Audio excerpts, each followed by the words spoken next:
Sa isang press conference, ipinaliwanag ni COMELEC Chairman George Garcia na malinaw na nakasaad sa Article 7 ng Saligang Batas kung sino ang hahadili sakaling mabakante ang posisyon ng Pangulo o Pangalawang Pangulo.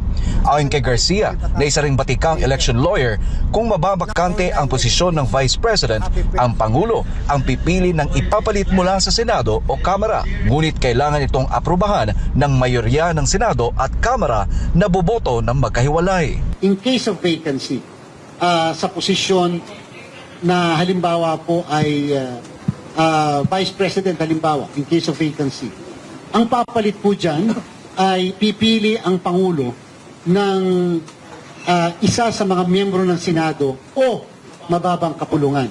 At yung pong pagpili niya dapat with the consent of the majority of the members of the Senate and the members of the House of Representatives voting separately. Binigyang halimbawa ni Garcia ang naging pag-upo noon ni dating Vice President Jovisto Ginggona matapos mabakante ang naturang posisyon noong administrasyon ni dating Pangulong Gloria Macapagal Arroyo. Samantala kung senador naman ang mababakante, sinabi ni Garcia na nakadepende ito kung magpapatawag ng special election. Pero aminado ang poll chief na malaki ang gasto sa ganitong hakbang. Pag nagpatawag ka, nationwide kahit isang posisyon, 19 billion po uli yun na gasto. Nilinaw rin ni Garcia na walang nakasaad sa konstitusyon kung gaano kabilis dapat mapunan ang nabakanting posisyon matapos ang impeachment o resignation ng isang opisyal. Pero base anya sa mga nagdaang administrasyon, karaniwang agad itong inaksyonan ng Malacanang habang hinihintay ang consent ng Kongreso.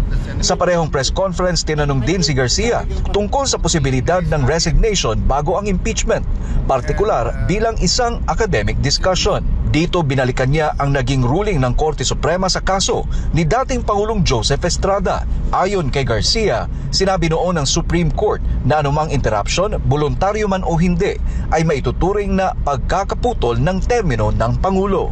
Any period short of the 6 years is not a term, but a mere tenure. Nakalagay po sa Saligang Batas, the President is entitled to 1 term. And therefore, if it is a mere tenure, then that will not be a bar for somebody to run again in the next succeeding election. Ipinalala rin ni Garcia na magkaiba ang probisyon ng konstitusyon para sa Pangulo at Pangalawang Pangulo. Ang Pangulo ay pinapayagan lamang ng isang termino, habang ang Vice President ay maaring magsilbi ng hanggang 2 magkasunod na termino. Habang nananatiling academic discussion ayon kay Garcia ang naturang mga tanong, muling naging sentro ng usapan ang mga probisyon ng konstitusyon kaugnay ng succession at impeachment sa gitna ng umiiral na tensyon sa politika sa bansa. Para sa Diyos at sa Pilipinas kong mahal, Aaron Rojas, SMNI News. Sa isang press conference, ipinaliwanag ni COMELEC Chairman George Garcia na malinaw na nakasaad sa Article 7 ng Saligang Batas kung sino ang hahadili sakaling mabakante ang posisyon ng Pangulo o Pangalawang Pangulo. Ayon kay Garcia, na isa ring batikang election lawyer, kung mababakante ang posisyon ng Vice President, ang Pangulo ang pipili ng ipapalit mula sa Senado o Kamara. Ngunit kailangan itong aprubahan ng mayorya ng Senado at Kamara na boboto ng magkahiwalay. In case of vacancy, sa posisyon na halimbawa po ay Vice President halimbawa, in case of vacancy, ang papalit po dyan ay pipili ang Pangulo ng isa sa mga miyembro ng Senado o mababang kapulungan. At yung pong pagpili niya dapat with the consent of the majority of the members of the Senate and the members of the House of Representatives voting separately. Binigyang halimbawa ni Garcia ang naging pag-upo noon ni dating Vice President Jovisto Ginggona matapos mabakante ang naturang posisyon noong administrasyon ni dating Pangulong Gloria Macapagal Arroyo. Samantala kung senador naman ang mababakante, sinabi ni Garcia na nakadepende ito kung magpapatawag ng special election. Pero aminado ang poll chief na malaki ang gasto sa ganitong hakbang. Pag nagpatawag ka, nationwide kahit isang posisyon, 19 billion po uli yun na gasto. Nilinaw rin ni Garcia na walang nakasaad sa konstitusyon kung gaano kabilis dapat mapunan ang nabakanting posisyon matapos ang impeachment o resignation ng isang opisyal. Pero base anya sa mga nagdaang administrasyon, karaniwang agad itong inaksyonan ng Malacanang habang hinihintay ang consent ng Kongreso. Sa parehong press conference, tinanong din si Garcia tungkol sa posibilidad ng resignation bago ang impeachment, partikular bilang isang academic discussion. Dito binalikan niya ang naging ruling ng Korte Suprema sa kaso ni dating Pangulong Joseph Estrada. Ayon kay Garcia, sinabi noon ng Supreme Court na anumang interruption, voluntaryo man o hindi, ay maituturing na pagkakaputol ng termino ng Pangulo. Any period short of the 6 years is not a term, but a mere tenure.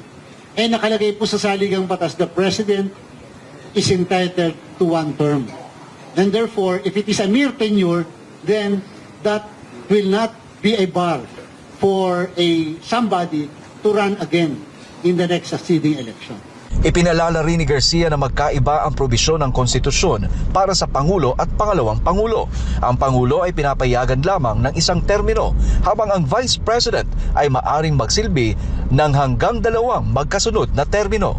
Habang nananatiling academic discussion ayon kay Garcia ang naturang mga tanong, muling naging sentro ng usapan ang mga probisyon ng konstitusyon kaugnay ng succession at impeachment sa gitna ng umiiral na tensyon sa politika sa bansa. Sa isang press conference, ipaniliwanag ni COMELEC Chairman George Garcia na malinaw na nakasaad sa Article 7 ng Saligang Batas kung sino ang hahalili sakaling mabakante ang posisyon ng Pangulo o Pangalawang Pangulo. Ayon kay Garcia, na isa ring batikang election lawyer, kung mababakante ang posisyon ng Vice President, ang Pangulo ang pipili ng ipapalit mula sa Senado o Kamara. Ngunit kailangan itong aprubahan ng mayorya ng Senado at Kamara na boboto ng magkahiwalay. In case of vacancy, sa posisyon na halimbawa po ay Vice President halimbawa, in case of vacancy, ang papalit po dyan ay pipili ang Pangulo ng isa sa mga miyembro ng Senado o mababang kapulungan. At yung pong pagpili niya dapat with the consent of the majority of the members of the Senate and the members of the House of Representatives voting separately. Binigyang halimbawa ni Garcia ang naging pag-upo noon ni dating Vice President Jovisto Ginggona matapos mabakante ang naturang posisyon noong administrasyon ni dating Pangulong Gloria Macapagal Arroyo.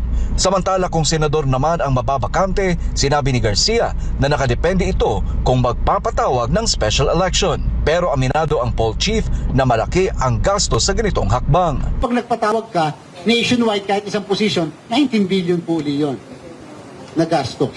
Nilinaw rin ni Garcia na walang nakasaad sa konstitusyon kung gaano kabilis dapat mapunan ang nabakanting posisyon matapos ang impeachment o resignation ng isang opisyal. Pero base anya sa mga nagdaang administrasyon, karaniwang agad itong inaksyonan ng Malacanang habang hinihintay ang consent ng Kongreso. Sa parehong press conference, tinanong din si Garcia tungkol sa posibilidad ng resignation bago ang impeachment, partikular bilang isang academic discussion. Dito binalikan niya ang naging ruling ng Korte Suprema sa kaso ni dating Pangulong Joseph Estrada. Ayon kay Garcia, sinabi noon ng Supreme Court na anumang interruption, voluntaryo man o hindi, ay maituturing na pagkakaputol ng termino ng Pangulo. Any period short of the 6 years is not a term, but a mere tenure. Nakalagay po sa saligang batas, the President is entitled to 1 term. And therefore, if it is a mere tenure, then that will not be a bar for somebody to run again in the next succeeding election. Ipinalala rin ni Garcia na magkaiba ang probisyon ng konstitusyon para sa Pangulo at Pangalawang Pangulo. Ang Pangulo ay pinapayagan lamang ng isang termino, habang ang Vice President ay maaring magsilbi ng hanggang 2 magkasunod na termino. Habang nananatiling academic discussion ayon kay Garcia ang naturang mga tanong, muling naging sentro ng usapan ang mga probisyon ng konstitusyon kaugnay ng succession at impeachment sa gitna ng umiiral na tensyon sa politika sa bansa.